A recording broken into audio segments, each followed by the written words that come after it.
Yeah, should be enough. Cool. Face in half shadow, but who gives a fuck? Pretty sure volume levels are coming through okay. You can now see Book of Hungry Names. I don't have an incredible amount of time because last time I did this it was on a full day off, so we did full 2 hours or so. Today I'm just going to continue reading more Book of Hungry Names as an audiobook. So pop me in the background, listen to me or catch me on the VOD, and enjoy this book by Marquis. You can find information on YouTube and Twitch about where to get a copy of this game if you want to make different choices. Otherwise, you're on your own. Plug this in. Have a sip of water. Water. It's SodaStream. Let's get going. Now, I don't strictly remember exactly what happened last time, so you're going to have to pick it up from context, but we are a werewolf. Our name is Penny. We are silver-coloured. Curious and annoyed, you head back to that barbed wire fence. A bit of scouting reveals that it's a jail. No wonder you drew heat so quickly. Once you're sure you're clear, you take out your field notes. Water has obliterated most of the writing, but you do find something interesting in the middle of the book. It looks like some kind of glyph or doodle. Jagged, labyrinthine lines cover most of the page, but then you suddenly realize what you're looking at. One humped shape is a standing stone. It is, in fact, the standing stone you remember seeing at Brook. And that arc is a large hillock. It's a map, and those jagged black lines reveal every patch of mud and water. You could use this. But then you think back to the marshlands of Brook. Hundreds of acres of freezing black water and tangled trees. What good is a map without a destination? You're sure that there's something out there in the wetlands, perhaps even the source of the bane, but wandering around out there won't get you anywhere, even with a map. You need a specific destination. Once you have it, this map will be vital. You make a fire and go to sleep. You ask Oscar, the nice barista, when you get paid. It's every 2 weeks, but he gives you $20 from the tips he's collected and refuses to let you turn him down. Nice. Henley. Wonder if food is cheaper across the river, since Heaney is my only lead. Hey, Violets. Lucky you. Please enjoy my voice. Since Heaney's my only lead, that's the way I go. No buses run to that part of Hadley. In fact, your destination is so deep in the woods that you're not even sure you can hitchhike up there. And it's all the way across the Connecticut River, too far to walk. But when you mention your frustrations to a groundskeeper you've seen before at the park bus stop, he mentions that Smith College students have been visiting Hadley to conduct genealogical research. Yeah, lunchtime. I wanted to read more of this werewolf book. You run for the college and spot a van just about to roll into Elm Street traffic. You flag it down and confirm its destination. 7 students in the driver glare at you like a beggar just wandered into their solarium and flopped down on the fainting couch, but no one says anything. As the shuttle rolls through town, a Massachusetts State Police cruiser pulls it over along with 2 other vehicles, making a mess of downtown traffic. You spend 5 minutes waiting in dread until the door opens and you sink down into your seat. A minute later, you're back on the road again, but you're sure someone is looking for you. You just can't tell if it's because of something you did back here or back home. A bead of sweat slides down your temple despite the cold air. You wipe it away, leaving a dirty streak you can see as you watch your own reflection in the window. As a Shadow Lord, Elton may have had connections with the local police. Maybe once you learn more here, you can ask him. You're dimly aware of the shuttle taking the bridge across the Connecticut River and turning north and heading through frozen fields and past a restaurant. It stops outside a dilapidated whitewashed wooden building in the federal style, apparently condemned. Nothing remains of the baseball field next door except a twisted fence beside overflowing dumpsters. Hey, Captain. Meow. Come on. Give the people what they want. Psst, psst, psst. Come on, Captain. Give the people what they want. A cat. Come on. Yeah? Come on. No? Okay. The students make for a postcard perfect New England church up the street. According to your maps, J.L. Heaney's workshop is less than a mile away. And indeed, after 10 minutes of walking, you pass a mid-century truck half buried in snow and then find yourself in a blackened ruin. A house burned down to its foundations. Someone needs to update their maps. You examine the house, but nothing remains except a few scorched bricks where a chimney once stood, but there's an old wooden barn nearby.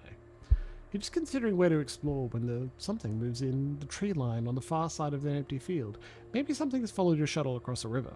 Or maybe a local is getting ready to dome you with his grandfather's rifle if you take one step onto his property. Oh, that's right. I don't know. What's our stats? What do we do? Penny, the Theurge of the Crescent Moon. 1 rage. Currently in human man form. Average dex. Low strength. Low stam. Low resolve. Decent composure. Charisma, manipulation. Intelligence. We're smart. Academics. Okay, there we are. Aim. Investigation. Persuasion. No stealth. No clandestine. Okay. And big on the litany. Got a preppy outfit. Lovely. Okay. So stealthing's probably a bad idea. Focus on the investigation. The barn. I check out the barn. Ignoring the unseen presence at the edge of the woods, you step into the unpleasantly warm darkness of the barn. It smells like rotten hay, and freezing water drips from the rafters. You search meticulously, turning over boards for the better part of an hour, checking the tree line every few minutes. Nothing. Not even footprints. This barn doesn't look like it was ever a workshop. That must have burned. Nevertheless, you climb up a rickety ladder into the cold, slimy filth of the rafters. It's dark enough inside that you need to flick on your lighter. You drag a soggy hay bale away from a window, letting pale sunlight in. You resume your search until you spot a wet gleam. You reach out, hands clumsy in your gloves, and pull out something white and sharp out of wood so soft it's the consistency of cornbread. A photo. Badly stained, but you can still make out 2 smiling, sunburned white men in each other's arms. Judging by their physiques and hairlines, they're probably in their mid-20s, but their full beards make them look older. The back says P-Town, 92. Another step in your boot cracks through a board. You stuff the photo in your hoodie, drop back down to the ground, and scan the tree line again. Nothing out there, but the midday sky is dark, almost black. A storm is coming.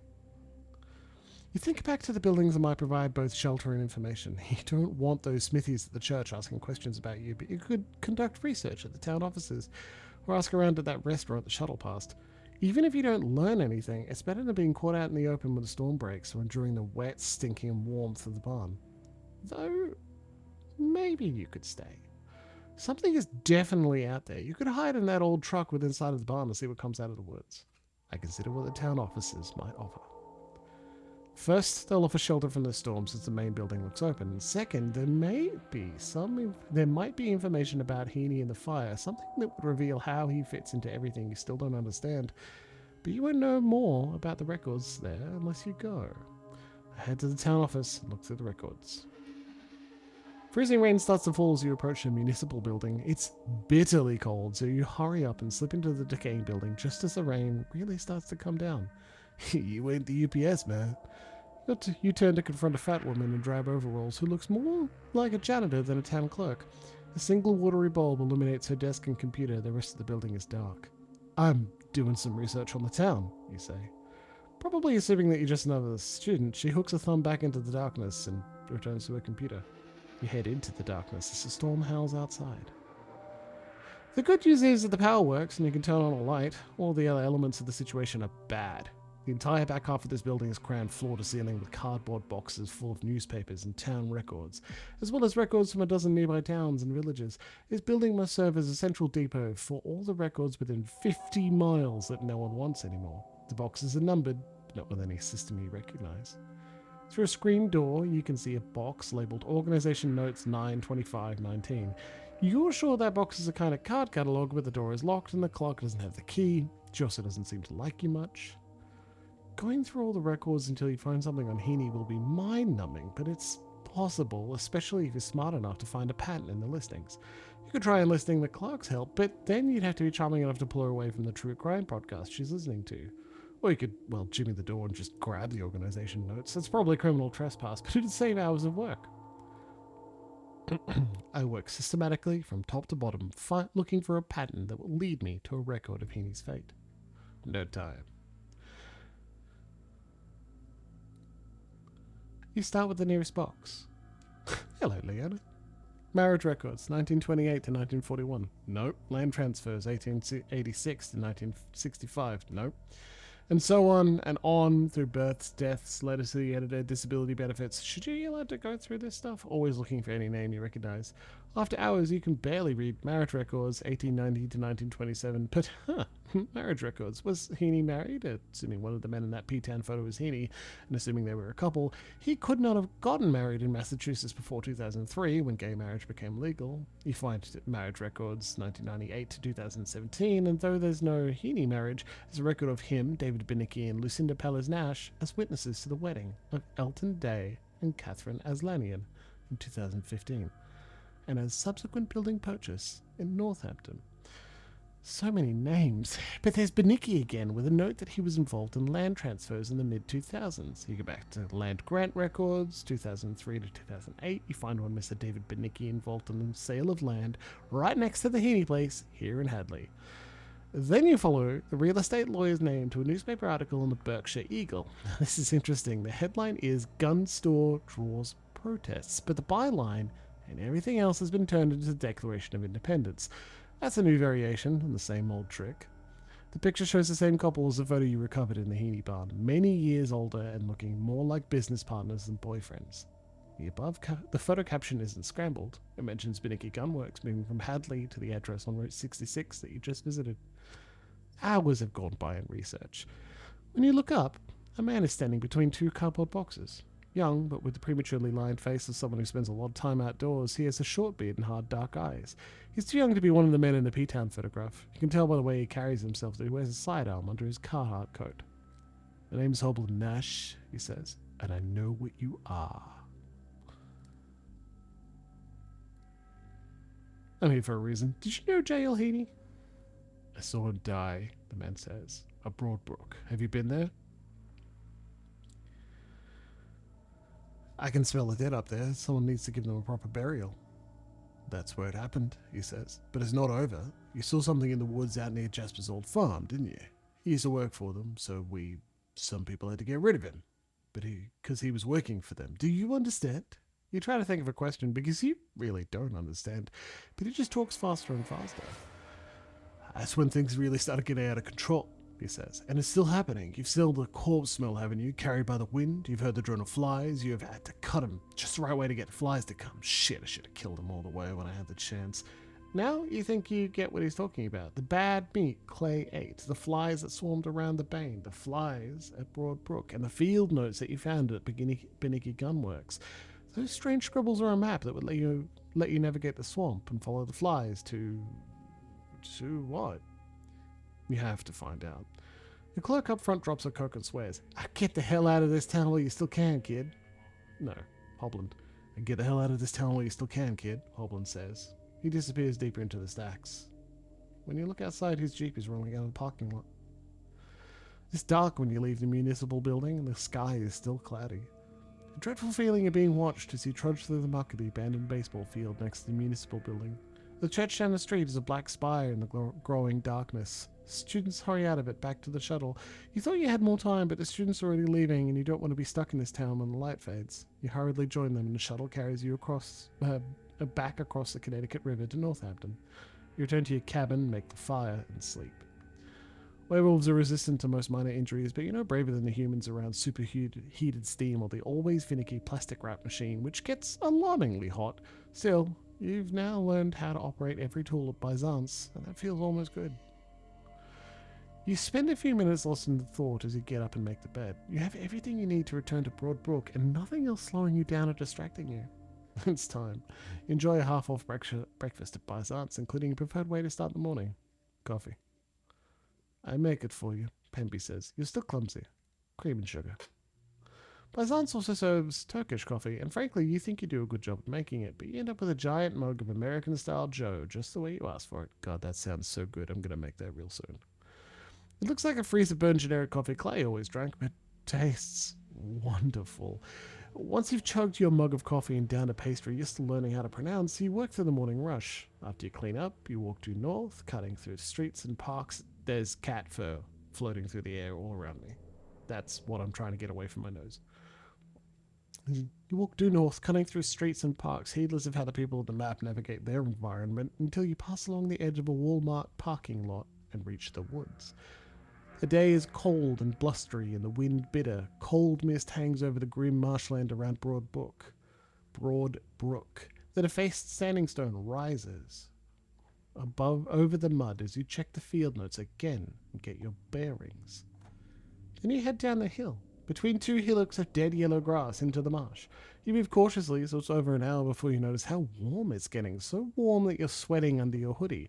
Unhealthy-looking flowers bloom, and wrist-thick vines sprawl and writhe like odalisks in the vegetal heat.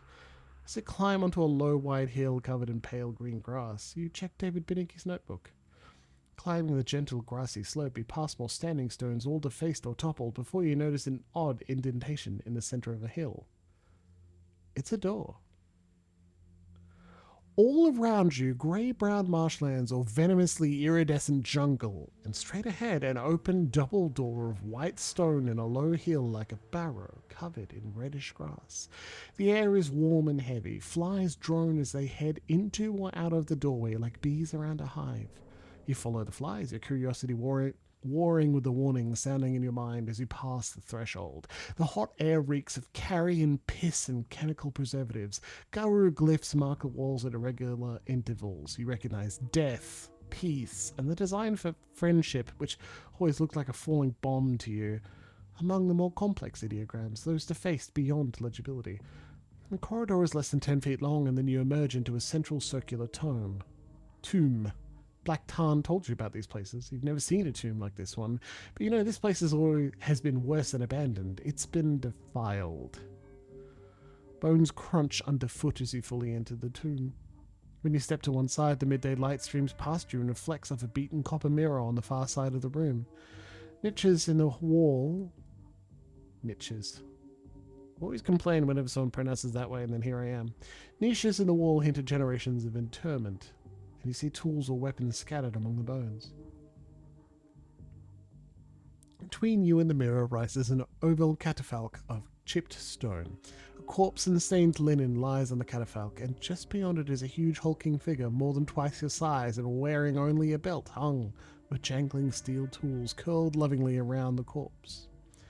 Steel-tipped fingers caress a linen-draped chest. Leathery lips touch the corpse's skull, hot breath faintly stirring scraps of grey hair. "I didn't think that there were any of you left," the leathery creature says, its voice a bellows wheeze.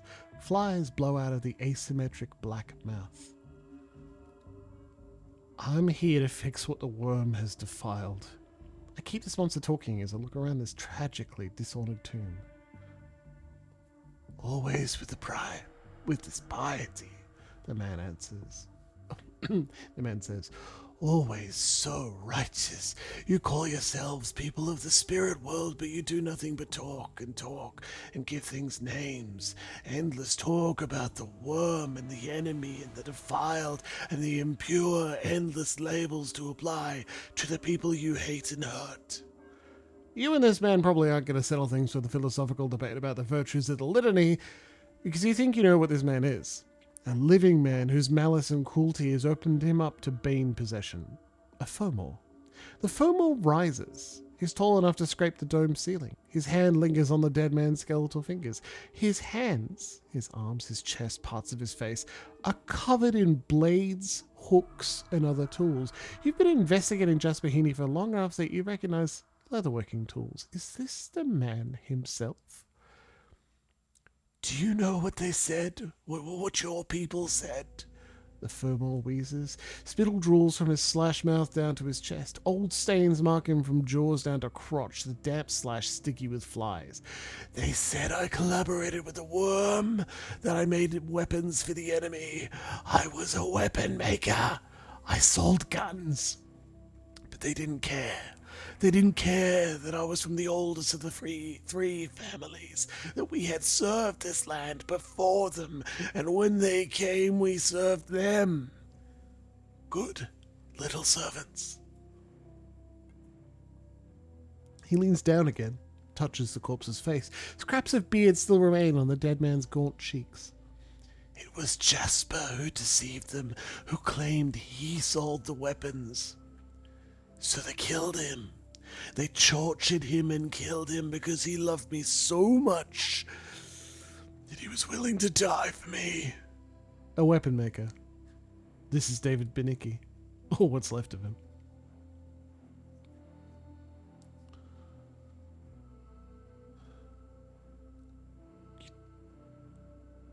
And now you're what, some kind of leather monster? Shouldn't we be a gun monster since you're a gunsmith?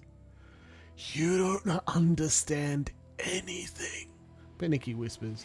I did the job the Guru assigned me. That's all we were ever allowed to do. Everyone in the three families, we tried to restrain them, tried to guide them, but they didn't care. I ran an honest store because that's what I was told to do. And then when the Guru didn't like everyone I sold to, they tried to have me killed. Hypocrites! They never cared! Only the answering tiger understood. He taught me how to bring Jasper back.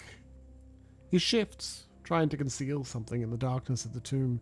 Amid the pale gleam of steel of the working oars and the fiery reflection of the copper mirror, you catch the cold white radiance of a silver scalpel. Looks like a pin in his swollen leathery hand, but you know it could kill you. Even in your supernatural forms, you can't regenerate wounds from silver. Right now, you're just a regular human, unarmed and as vulnerable to conventional violence as anyone else. Though some of the tools or ceremonial weapons scattered around the gravesite look heavy enough to split Beniki's hide.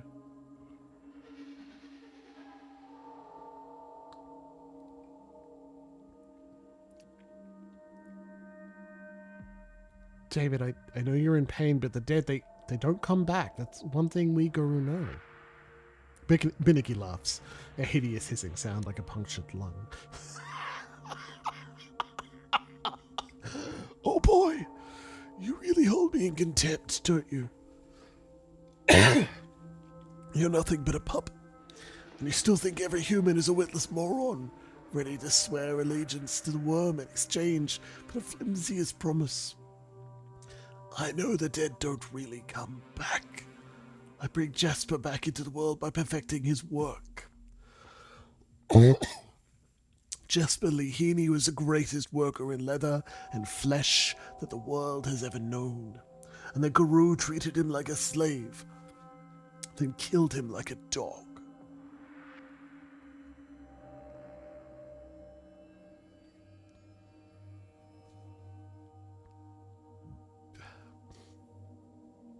He lives now through my mastery of his art, through my creations which I have spread far and wide. But I come here whenever I have the time to love Jasper in my own way. Jeez. So the voice fucks me up, but we got further through it this time before my throat started to object, so that's progress.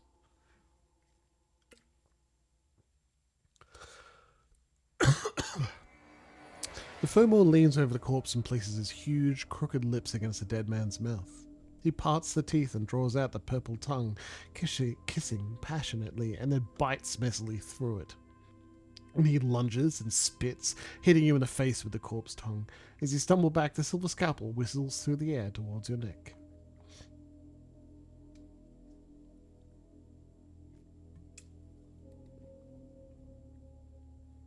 Stay calm, grab the dead guy, and use him for cover, daring Beniki to smash his boyfriend. Not my proudest moment, but I can't fight in this cramped space. If you survived to write your memoirs, you probably wouldn't include this. You grab Jasper Heaney's corpse just as Beniki lunges for you with his scalpel, and the Fomor hesitates, wheezing. That gives you time to back up, still carrying the dead man, and inch towards the exit.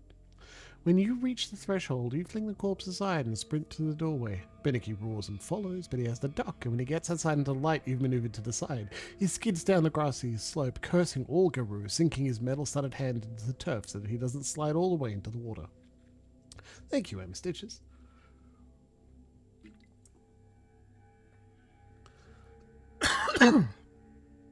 This can't go on, you know.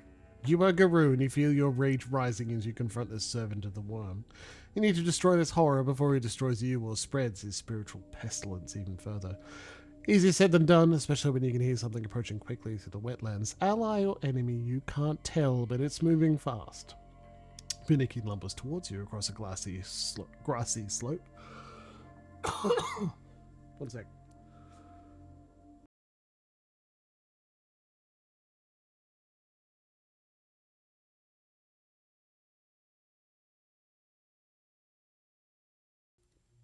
Alright, we're back. I need my rage to beat this Fomor. A change.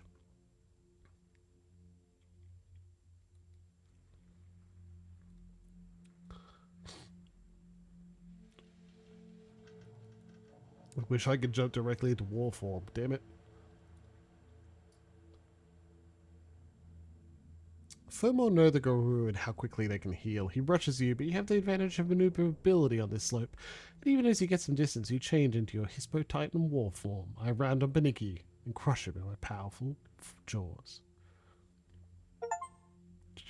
Fuck.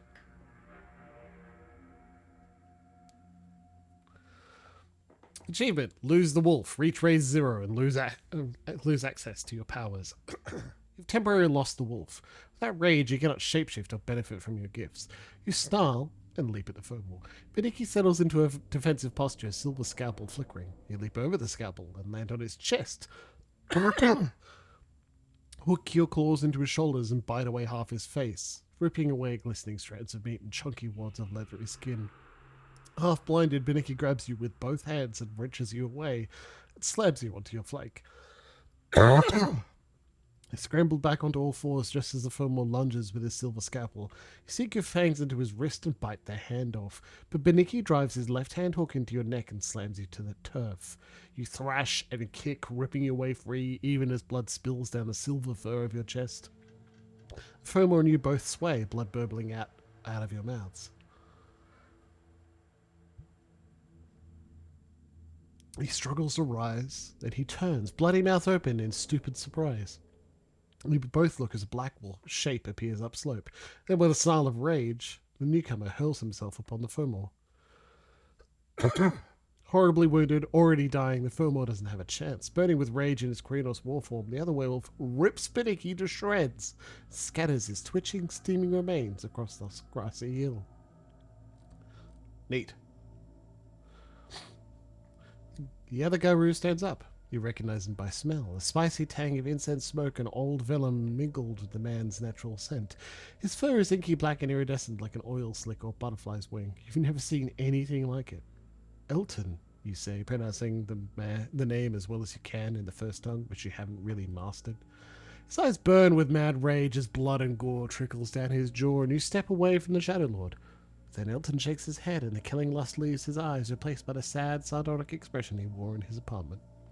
He steps into a patch of cool, deep, cool water. When he emerges, it's in his homid form, his tightly coiled hair dripping, his dark face free of gore. His long fingers twitch and shadows glide across the water, wrapping around him as he rises, settling around his shoulders as a mantle, and then encircling him as a long robe of velvety shadow. You should probably say something, so that's enough of this form.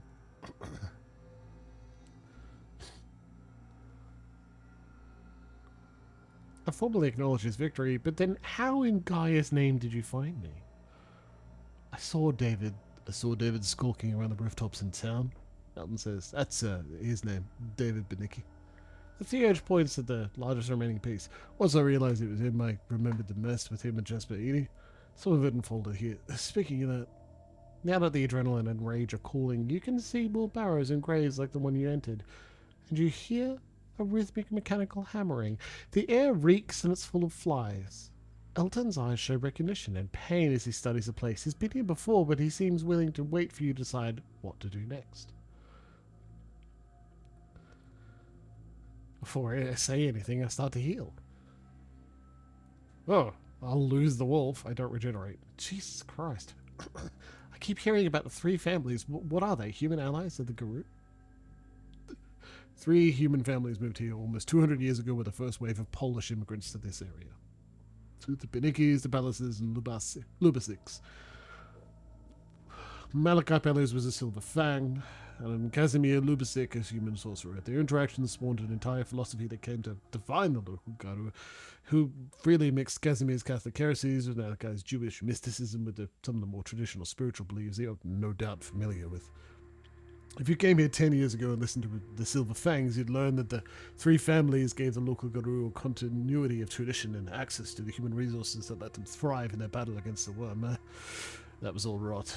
The 3 families were manipulators, proud beyond the station, who believed that they could dictate terms to Gaia's champions. Sometimes useful, yes, but they turned on us in the end. My tribe, the Shadow Lords, we were right to doubt them, but it was a hard way to be proven right in the end. He shakes his head then, as if not entirely convinced of the Shadow Lord position. Then he starts to say more, but the mechanical rumble echoes across the water and he scowls as if offended that anything would interrupt an incipient lecture. You and Elton follow the hammering sound and the rancid smells, circling around the barrow until you look down upon what David Benicki has been doing. You instinctively cover your mouth. A snarl rises from Elton's throat. First, here's the source of the noise. A crude dam of cement and piled stones, supported by a cage of rebar. Water flows through the dam in 3 sections. The water's flow as it hammers into the cement and turns into some kind of plastic turbine, produces a racket. It's also why the landscape is flooded in this particular way. Second, the smell. How could anyone do this? Elton says, momentarily overwhelmed, even though as a guru he knows exactly what drives humans to do things like this. He stumbles back, choking on the caustic reek as he wade through muck closer to the cages where David Benicki kept the horses.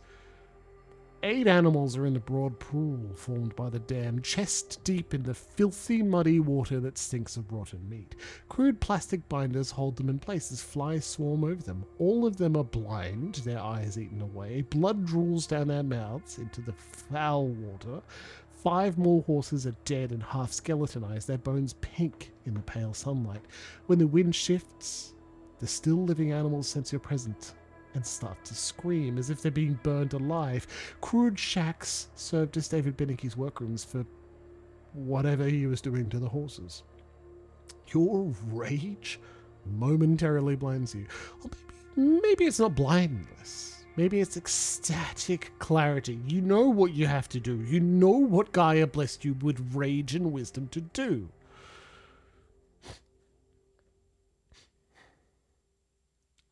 We have to rip this place down, Elton. We have to work together to destroy this affront to the litany and Gaia's laws. There's a tool shed, Elton says, pointing. I'll deal with these poor animals. You get to work on the dam. You grab bolt cutters, a hammer, and an iron pole while Elton retrieves a sledge. Your proximity to the thundering dam means you don't have to hear the horses screaming as Elton kills them one after the other, putting a blind and infected creatures out of their misery. While he works, you use your bolt cutters to snip the wire frame holding the stones in place, and then you take a hammer to the stones to loosen them. When Elton is done with his ugly work, you both use the long iron poles to break the dam apart. Once the stones are out of place, the two of you hurry back to the old barrow, and after a few minutes the hammering sound grows irregular, like a dying man's heartbeat. Then the concrete shatters and water blasts out across the wetlands, carrying with it the fragments of plastic and pieces of crude machinery. The water level drops above the shattered dam, leaving dead horses hanging upright like crucified thieves in their dirty plastic harnesses. After wading into a patch of fresh water to wash off the filth, the two of you sit for a while on the grass. Elton's eyes are red-rimmed. You probably don't look any better. Exhausted after so much work, you shift back into your normal hermit form. Whoops. I was already there. After a few minutes, he rises and says, "The barrow." You're not done yet. The Shadow Lord leads you back through the white doorway. Once back in the barrow, you and he help return some of the bones to their niches. Niches. You straighten a copper mirror. It appears to be a Garu artifact of some kind because you don't think the indigenous humans would have worked metal like this long before the European conquest. Then the two of you head back outside. The air already feels cooler, though the sun is not yet setting.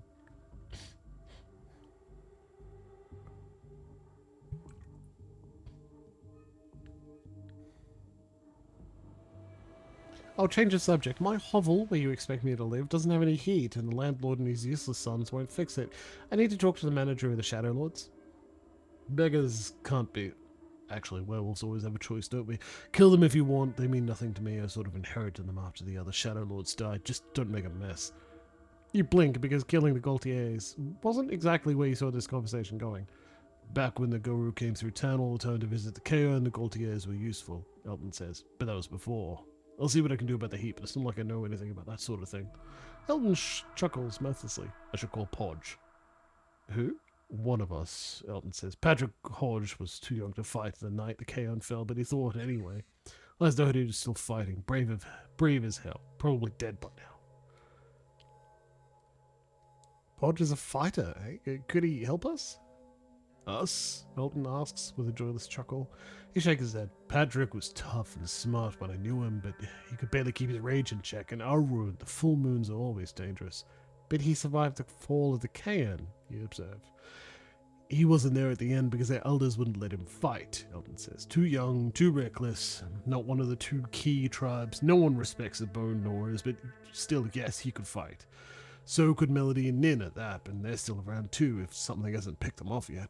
His eyes brighten for a moment, as if he plans to jump in a car and pull an all-night road trip to track the three of them down. But then he slumps and shakes his head. This place is cursed. It stinks of death. Shadowlord says, let's fill a backpack with whatever we find here and head back to my ends. Once we're there, we can... He trails off, so you rise and search an outbuilding, more accessible now that Dan is gone. Among the metalworking equipment, you find an extra pair of boots that fit, the same model of ruggedized tablet the horseman carried, also destroyed, this time by frozen mud. And what's this? Another one of those lances. It looks exactly like the one the rider carried.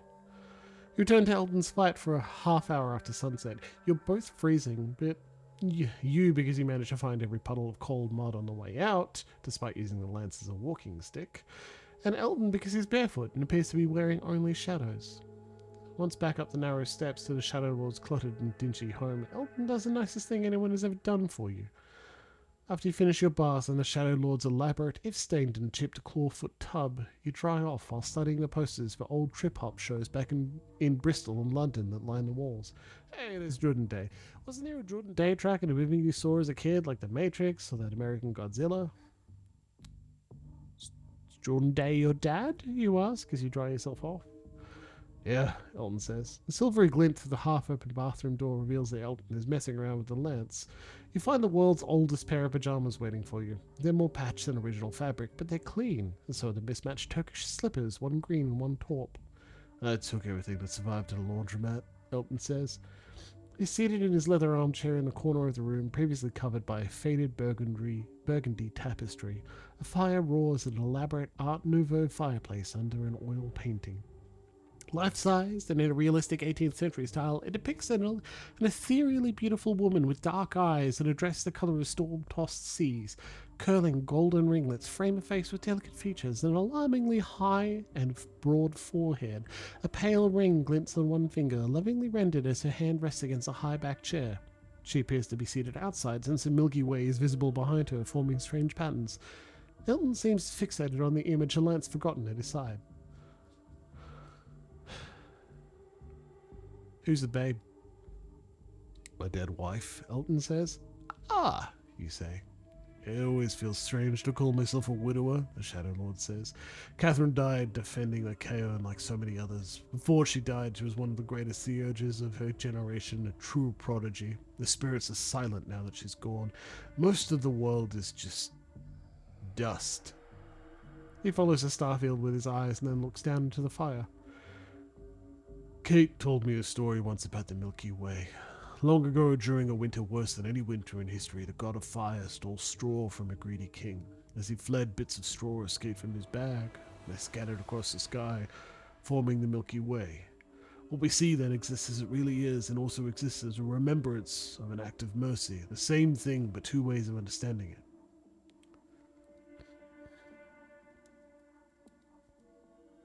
Did Catherine intend that as a moral lesson or as a riddle? Elton smiles. She never intended only one thing, the Shadow Lord says. I stare at this picture because I'm sure there's an answer in it somewhere, and because I'm pathetic. He shakes his head, but maybe we can do something else now. Maybe we can find answers. No one really understands what happened to the Brook Kayan, but I was completely in the dark, jailed to my doubts while almost everyone else died fighting. What is the answering tiger? And why have we done nothing since it happened?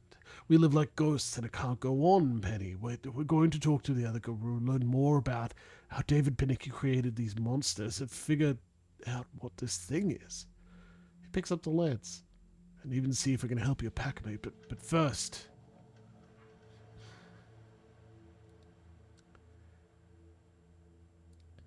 We commit to rebuilding the Brook Kayan by finding its guardian spirits and performing rites that honor them. No, Elton says. First we have dinner. When was the last time you ate? I? Had a sliced chicken and cheese sandwich right before I went live. You're welcome.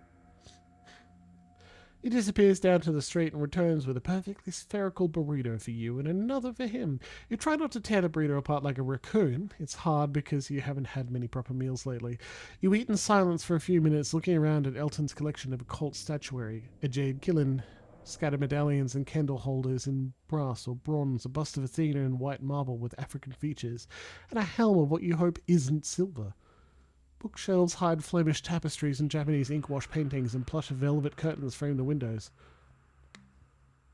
Tomorrow afternoon, Elton says as he retrieves a dusty bottle of wine. You need to... Do you want some? Wine me.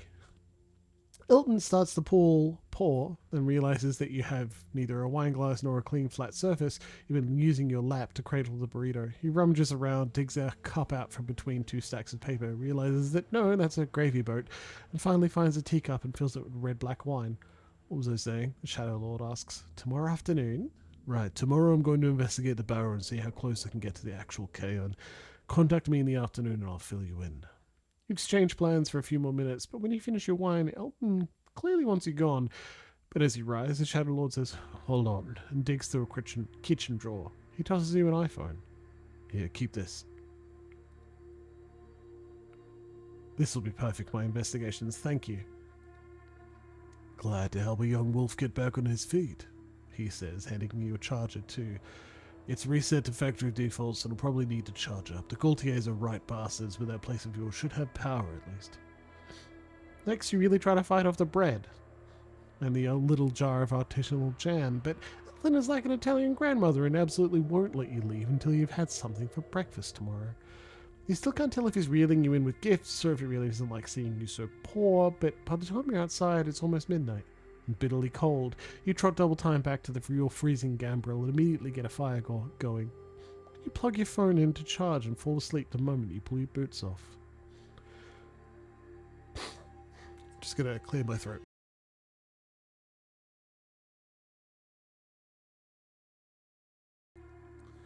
You've already accomplished so much, but you still don't know anything about this answering tiger or its powers.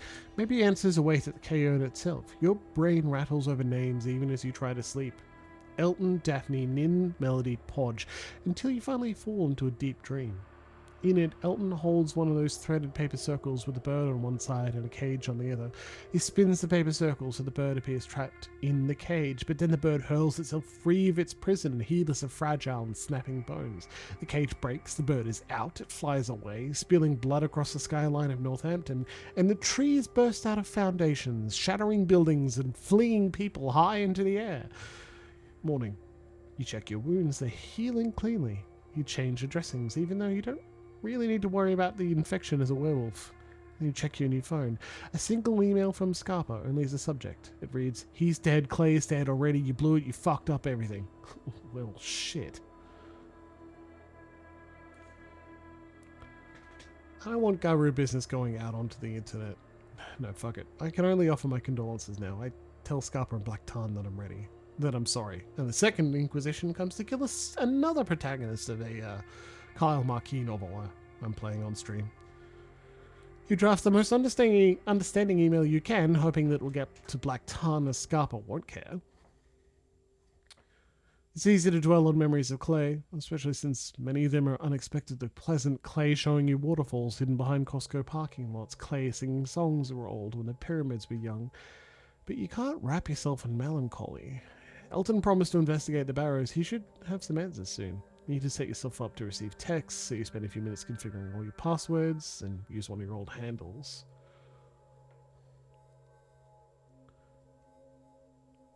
Spikes bursting through grid. Can only assume that Elton knows his phone's number, but you realize too late that you don't know his. And to your irritation, Elton isn't home even after you hike all the way into town. You wanted answers and maybe another burrito. Instead, you head to Byzance and sink most of the day into work, since you can score free croissants there. Elton sends a text late into the afternoon. Brad's head reloaded. Where are you? Byzance coffee shop? I work here? Wait there. He arrives after Byzance's evening shift has already shown up, wearing a tattered black parka, his hair streaked with dry blood. Catherine's pale ring flashes in the fluorescent light on his thumb. Let me get you some baklava and then you can tell me what you've learned. Elton eats gratefully for a minute and says, there were soldiers guarding the barrow. Not anymore, obviously, but they matched a description of the horsemen you fought. We need a Silver Fang or a Peter Skog to reconsecrate that place to Gaia and keep them away for good. What about the meat, you ask? With David Binnicky dead and his workshops destroyed, there won't be any more of those horses, Elton says. I found another one of those lances too. Who's making them? But I have no idea why. I don't think they're weapons.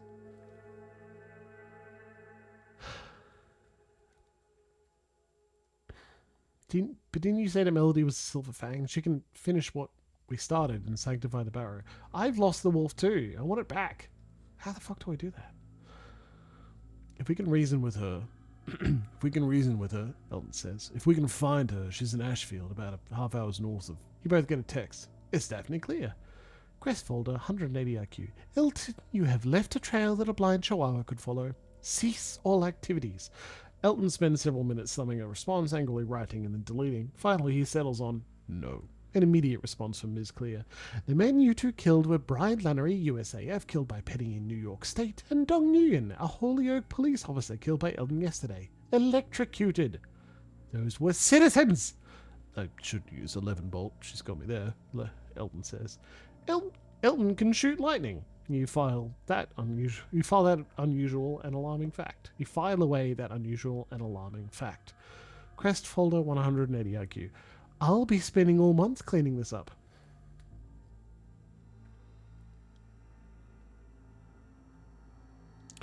Tell how much we've learned already. We already figured out that Beninki was making the horse monsters. Good idea, the Shadow Lord says. He watched the updates as Elton fills Daphne in on Benicki, the horses, and the dam. He's careful not to reveal too much. For her part, Ms. Clear seems both impressed with your accomplishments and interested in what you've learned, but she's also adamant. The Hampshire County Sheriff's Office had descriptions of both of you. I deleted them. I'm not your enemy, Elton, but I need time to hide your activities. 1 month, study what you can, stay in town, stay out of sight. The answering tigers, Angets, are looking for you. Oh no, what are Angets, you ask. Agents. Oh, you say. Fine. Okay, fine, but I want this Glasswalker's help, just not her promise that she's protecting us. I'll get to work on her, Elton says. I bet I can get her interested in these lancers. Daphne works cautiously, but we might be able to use her. Looks like you're here for a while, so I'm going to introduce you to the survivors of the 3 families. They can get you set up, and then we'll both get to work. It's hard not to feel frustrated. On the other hand, you check the local news on your new phone and find quite a bit of talk about a missing Holyoke police officer, and other odd stories in Holyoke too, including someone who broke into a research facility called the Massachusetts Green High Performance Computing Center. That might be the Bone Nora Arun Podge. You scroll the news for a few minutes as Elton argues with Ms. Clear, pushing off right away might have been a mistake. 1 minute, everybody.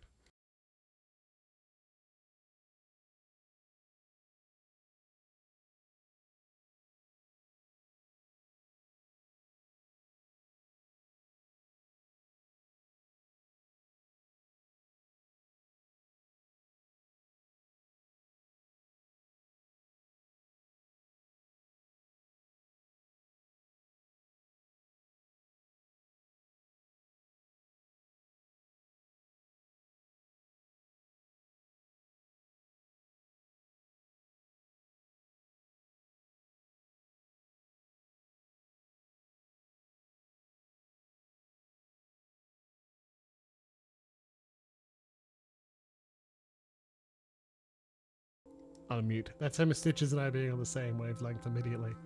Sometimes life is fucking great.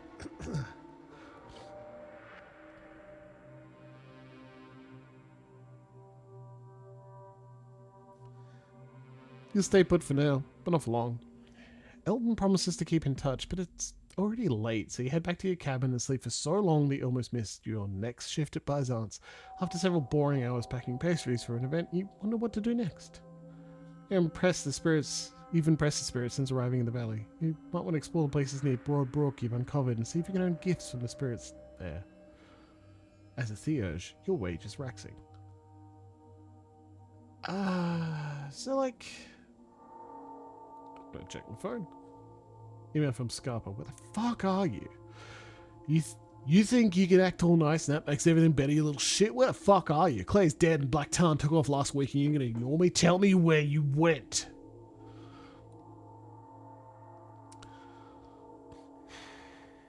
Honestly, Scarpa needs an excuse to screw his head on straight. I tell him I'm in Northampton, and I email Elton to warn him.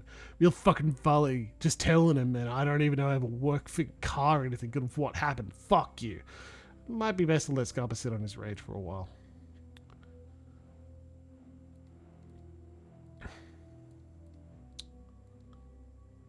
Can I get in touch with Black Tarn? It's not like Black Tarn ever remembered to check her email. Perhaps you're being uncharitable. You never met Black Tarn in the days of her power, only she declined into grief and madness. Even during Clay's heroic attack on the pipeline shortly before your first change, the old Fury had started to experience fugues and unusual dreams. But once a rumor of Black Tarn's coming set both Wyrmspawn and conveniently vicious humans fleeing, unconventionally vicious humans fleeing like a wave of rats. Her mystic theurgy was legendary and her wrath terrible. Or so the stories went. You sent her an email that considers snail mail. That might work too. And you're pretty sure Elton has stamps and fantasy stationery. You can carry a bag of Pakonga Boregi to Elton's flat. After a meal of Turkish burritos and wine, Elton helps you draft several letters to likely addresses. He'll deliver them tomorrow morning. She might have gone back into the Umbra, Elton says as you labour over writing the return addresses in the corner of the envelope. Some werewolves find the Umbra an irresistible temptation. They return again and again until nothing remains of them except a dream. Is there any better way to contact her, you ask? She's a Black Fury, right? Elton asks. I have a few talents that might make it easier to stay in touch with her, Elton says. Talents, you ask? Talents. Single-use talismans, Elton says, rising and retrieving a small black box. In a way, you'd be doing me a favour by using them up. I don't like chthonic things haunting the flat, but it's up to you. Let's do it, you say. Elton glances at you for a moment. You feel a flicker of doubt. What are you getting yourself into? But then he opens the black box to reveal a gummy, sweet-smelling material. Don't worry, we're not smoking opium, he says as he lights the wax pile. This is sealing wax. I bought it from an antiquarian who recognized its nature and did not want it in their store. Soon the black wax starts to run. The smell is like rabbit meat when you're in your lupus form, almost irresistible. Elton rolls up his sleeves, dons nitrile gloves, and picks up the seal. Don't look at the design until it cools, he says. He dribbles black wax onto the ordinary envelope you used for your letter, then presses a seal onto it. After a minute, he says, okay, it's fine. Gorgon's leering face smiles back at you from the black wax. Hey, check out these cool socks I have. I'll drop this off and I'll speed its way to Black Tarn, he says. He hastily bundles up the kit and uses an ugly little key no bigger than a pin to lock the black box. Then finally removes his nitrile gloves and tosses them into the kitchen trash bin. He bags up the half-full trash and carries it out to the plastic bin outside, then returns a few minutes later. See? Perfectly safe. And if we're lucky, we'll use up all that wax in the next few weeks, and I won't have to think about it anymore. Neat. Let's do check phone. Nothing. Let's do extra shifts at work. If Elton and Ms. Claire both want me to wait, might as well pull in some extra shifts at work. You are dead broke. Your cabin is unfurnished except for the absolute necessities, and you barely know anyone except a Shadow Lord occultist. With time to spare and a burning desire to own more socks, you log in long hours at Byzance, slinging cappuccinos and packing croissants for bulk orders. You meet the regulars as well as your fellow baristas, and while your rage keeps people at a cautious distance, it also keeps mouthy customers in line. There's kind of a rhythm to the work, a flow state you find when things get busy, and that's enough to do when it's slow that you're not tempted to mess around on your phone. You're feeling good about yourself until you get your paycheck, which isn't that much, and then go after close to get your share of the tips, which... Where the hell are our tips? One of your fellow baristas, Oscar, asks. Not much this week, Pemby says with a shrug. She turns away and sorts her crumpled wad of 20s, but makes direct eye contact with you as she pockets the money.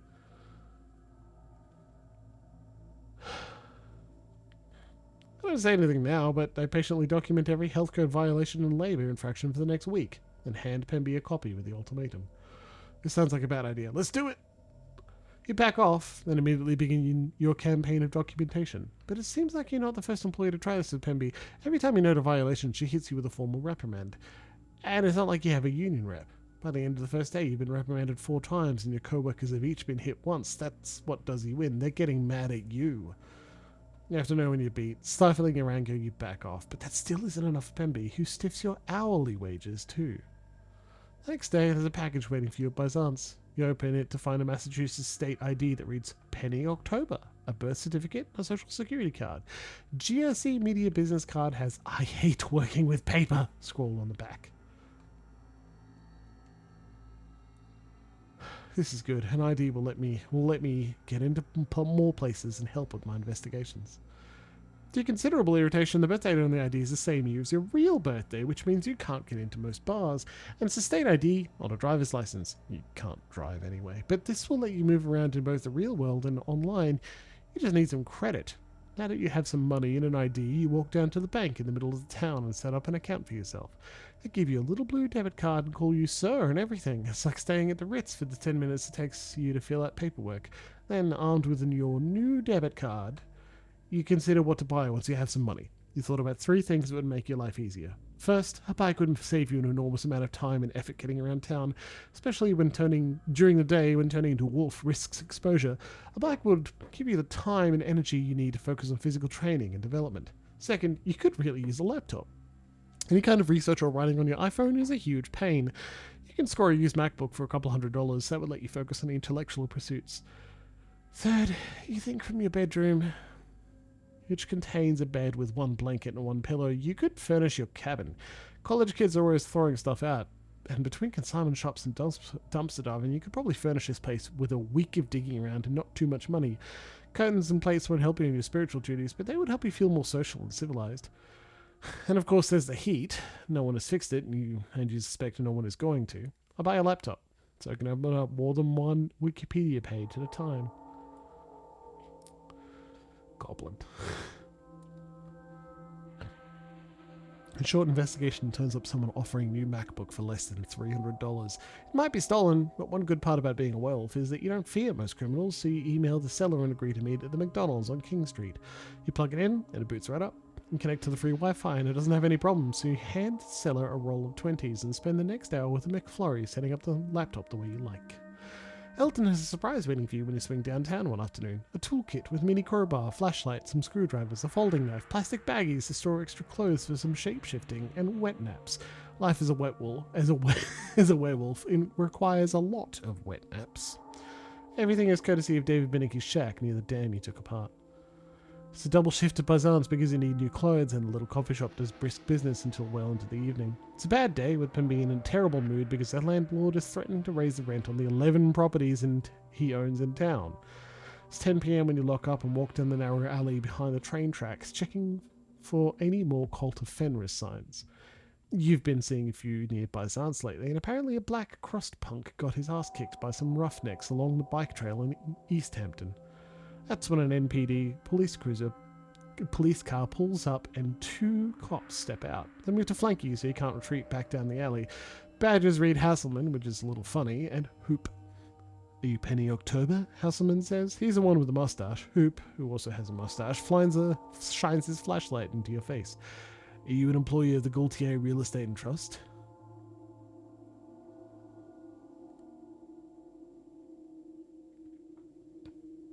Why? Is Al Gautier in trouble? Always. Here I am speaking directly into the internet. You don't have to give the police any more information than you need to. You should keep that in mind. I asked you a question, the cop says. Get against the wall, Hasselman says, shoving you against the bricks. He starts to search your hoodie. He pulls out your wallet, pulls the $49 you have in it out. What's this? Where did this come from? Who gave you this money? That's money from my job. Now give it back. I've had enough. Snarling, Hasselman pockets the money, then wrenches your backpack hard enough that your laptop inside bangs against the asphalt. Your knife isn't in there, but you have your folding knife. Do either of you want to tell me what this is all about? I said hands against the wall, one of the cops says. As he turns the pockets of your hoodie inside out, a sedan crunches to a halt. It takes you a moment to recognize Daphne Clear from the parking lot of Hotel Northampton. A small, fit black woman in her middle age, Daphne Clear is the most unassuming guru you've ever met. Her hair is meticulously straightened, her nails lacquered, her eyes cold. She regards the two Northampton police officers with withering contempt. Get back in your vehicle, Officer Hoop says, reaching for his sidearm. Y'all look ridiculous still wearing those mustaches, Daphne says. You barely see her chained into Glabro form, but both cops looking right at her cry out and stumble against a brick wall. The delirium, the mind-warping effects of shape-shifting, is most powerful in a Garu's Krenos form, but seeing a change cooks a human's brain too. And it's more than that. She has some gift that you think lets her control or tune the effects of a delirium on people. So much for Biggs and Buck, Daphne says. Lord, but the 70s need to stay buried. I'll take you home. The cops are just standing there, looking like they're caught in some kind of neutral trance. You hesitate for only a second before retrieving your money, getting your backpack out of the slush. Never turned down a free ride. I climb into her car. Okay, friendos. Now, it is an hour of a very good stream. Quite a bit of enjoyable time and glad to spend it with you, but that is my lunch hour well and truly done. I hope to be back at some point, me and my mustache. Much love to the people who joined us. I hope to continue with Book of Hungry Names very soon, and I'll see you on Wednesday night. Night, everyone.